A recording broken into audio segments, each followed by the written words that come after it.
Hello friends, welcome on my YouTube channel पर नए हैं। चैनल को सब्सक्राइब कर सकते हैं। इंस्टाग्राम टेलीग्राम लिंक है डिस्क्रिप्शन बॉक्स, उसको भी आप ज्वाइन कर सकते हैं। उत्तर प्रदेश स्कॉलरशिप के बारे में इस वीडियो में बात करने वाले थे, क्योंकि लास्ट डेट कल थी। तो देखने वाले हैं किन कैंडिडेट्स का जो है किस किस कैटेगरी में अभी फॉरवर्ड हुआ है कि नहीं हुआ है, क्योंकि अभी भी लॉगिन करने पे जो डाटा दिखा रहा है वो सस्पेक्ट में ही दिखा रहा है। जो डाटा जैसा था वैसा ही है। हालांकि कल 12 तारीख थी, तो लगभग मैक्सिमम स्टूडेंट का हो ही गया होगा। अदर अदर कैटेगरीज़ में जो अलग अलग कॉलेजों में पढ़ रहे हैं, डिपार्टमेंट अलग है, लेकिन हम कुछ डाटा आपके सामने डिस्प्ले करते हैं जो डाटा वेरीफाई हुआ है और फॉरवर्ड हुआ है। तो आप भी ये वीडियो लास्ट तक देख सकते हैं। वीडियो आपके लिए इम्पॉर्टेंट होने वाली है अगर आपका स्कॉलरशिप वेरीफाई नहीं हुआ है तो। पिछले साल हम देख लेते हैं जो स्कॉलरशिप पे यहाँ पे देखिए जो डाटा है, डैशबोर्ड है, कितना percent scholarship government of UP दी हुई थी। तो यहाँ पे वो डाटा है। ये डाटा चेंज हो जाएगा, इस बार का अलग हो जाएगा, 2-3 दिन बाद हो सकता है चेंज हो जाए। कैटेगरी वाइज समरी है, देखेंगे 2022-2023 की।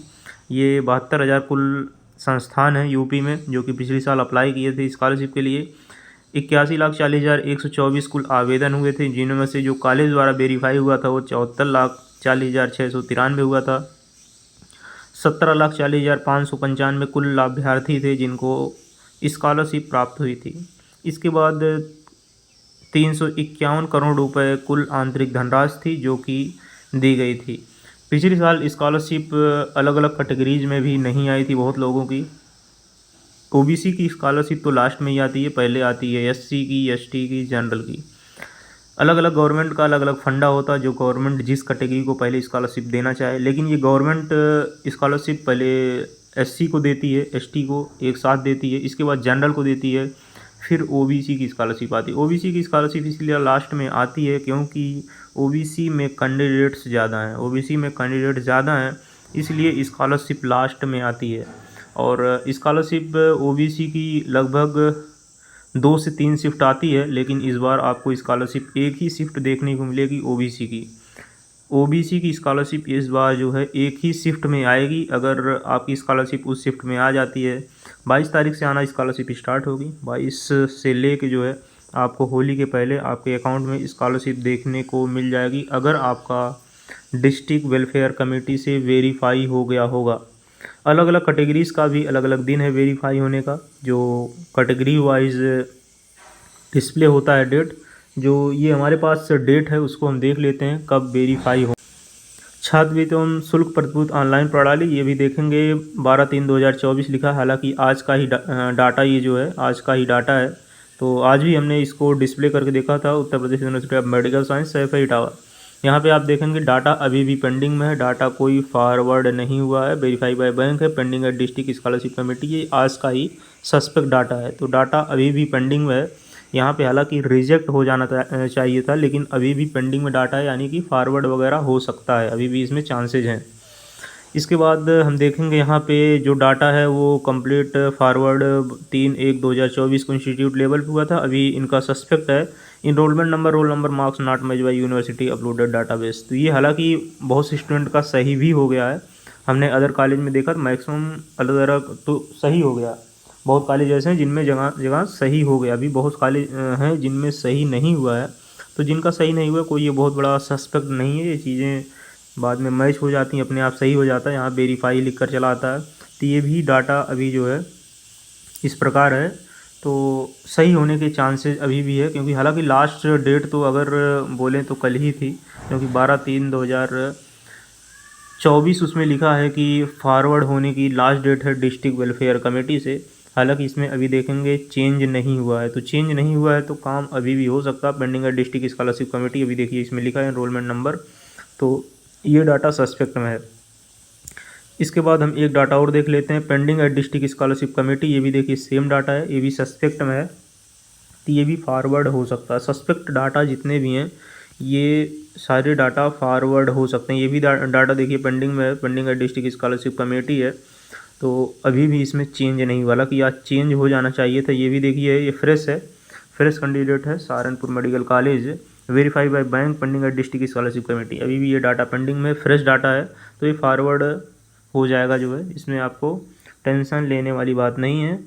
इसके बाद हम वो देख लेते हैं जो डिस्प्ले हुआ था पीडीएफ में क्या लिखा है क्या नहीं लिखा है। यहाँ पे आप देखेंगे पीडीएफ डिस्प्ले किया गया था समाज कल्याण विभाग द्वारा जनपदीय समिति द्वारा अवशेष शुद्ध एवं अशुद्ध डाटा लॉक करने का। तो ये 12 मार्च 2024 था, यानी कि कल की डेट थी जनपदीय छात्रवृत्ति स्वीकृति समिति द्वारा।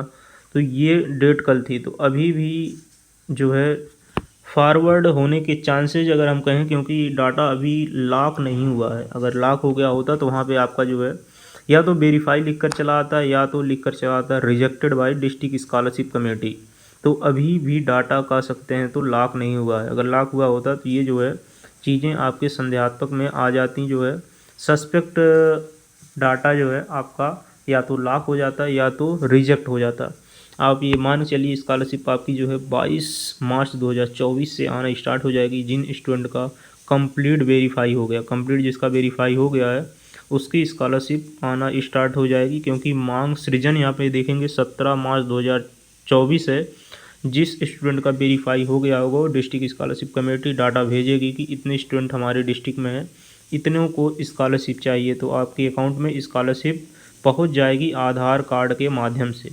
तो 22 मार्च से स्कॉलरशिप आना स्टार्ट हो जाएगी। तो जिनका वेरीफाई हो गया है उनके अकाउंट में 100% स्कॉलरशिप आने के चांसेज हैं, अगर बजट बचा हुआ है तो। क्योंकि बजट के भी ऊपर डिपेंड करता है और आपके प्रीवियस ईयर नंबर के भी ऊपर डिपेंड करता है। जो आपका प्रीवियस ईयर का परसेंटेज है मिनिमम वो 60% अप्रॉक्स जाता है, अप्रॉक्स 60-62 ये परसेंटेज रहता है जिस पे आप स्कॉलरशिप लेना चाहते हैं। और आपका अटेंडेंस परसेंटेज 75 मिनिमम होना चाहिए, 75 होना ही चाहिए अटेंडेंस परसेंटेज, तभी आप रेगुलर स्टूडेंट माने जाते हैं। नहीं तो स्कॉलरशिप इस कंडीशन में भी नहीं आती। दो चीज़ स्कॉलरशिप पे डिपेंड करती है, यूँ कहें तो तीन चीज़ डिपेंड करती है। एक तो आपकी कैटेगरी डिपेंड करती है, आप किस कैटेगरी से बिलोंग कर रहे हैं। दूसरी चीज़ आप जो है पिछले साल जो आपका प्रीवियस परसेंटेज है, इंटर का परसेंटेज पे ले रहे हैं तो इंटर का, या फर्स्ट ईयर पे ले रहे हैं फर्स्ट ईयर के, सेमेस्टर पे ले रहे हैं सेमेस्टर के, तो आपके कितने परसेंटेज हैं। और ये चीज़ें आपके डिपेंड करेंगी स्कॉलरशिप के ऊपर कि आपकी स्कॉलरशिप कितनी आएगी। माइनॉरिटी की पहले स्कॉलरशिप आती, सबसे पहले जो स्कॉलरशिप आती है वो माइनॉरिटी, ओबीसी माइनॉरिटी जो मुस्लिम आते हैं उनकी स्कॉलरशिप सबसे पहले आती। इसके बाद एससी का आती, एसटी का आती है, साथ में जनरल की भी आ जाती एसटी एससी के।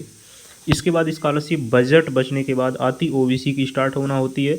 और ओबीसी की जब तक स्कॉलरशिप आना स्टार्ट होती है तब तक बजट ही ख़त्म हो जाता है। लगभग मैक्सिमम ओबीसी में भी स्कॉलरशिप नहीं आती, क्योंकि कैटेगरीज ओबीसी में काफ़ी ज़्यादा हैं और कैंडिडेट्स काफ़ी ज़्यादा ओबीसी में हैं। बजट होता है गवर्नमेंट का कम, तो स्कॉलरशिप कम आती ओबीसी की भी। तो आपका स्कॉलरशिप वेरीफाई हुआ कि नहीं हुआ है कमेंट बॉक्स में ज़रूर बताएंगे। मिलते हैं नेक्स्ट वीडियो में नए अपडेट के साथ। जय हिंद।